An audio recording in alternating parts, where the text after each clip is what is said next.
What if you spent 1 week in the favela? Day 1, you land in Rio. Your hotel is in Zona Sul. Glass, AC, ocean views. You take an Uber to the favela and the driver asks you 3 times if you're sure. You are not sure. You get out anyway. The streets are so narrow, the sky becomes a thin blue line above your head. Kids are playing football on a staircase. Day 2, you wake up at 5 a.m., not because of an alarm, because the favela never really slept. A woman named Dona Maria is already making pão de queijo downstairs. She feeds you without asking your name. You later find out she does this every morning for 7 kids before they go to school. Day 3, you're dying from the heat when someone hands you a caipirinha made from a fruit you can't name. You follow the smell of food to a baile funk that's been going since midnight. The bass physically moves your organs. Day 4, you try to pay for something. Nobody lets you. You try again. A man laughs and says, "You are the guest."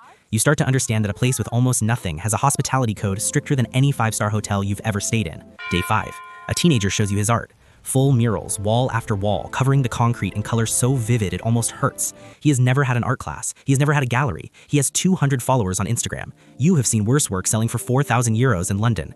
Day 6, you ask someone what they need. They don't say money. They say, for people to stop deciding our future without stepping inside our door. You realize every documentary, every news report, every government policy you've ever seen about this place was made by someone who left before day 3. Day 7, you leave. The Uber driver asks how it was. You try to answer. You can't find the words. Not because nothing happened, because too much happened and none of it fits in a sentence designed for someone who wasn't there. Over 1.4 million people live in Rio's favelas. The world has an opinion about all of them. Almost none of them have spent a single night inside. The favela doesn't need saving. It needs people to stop talking and start listening.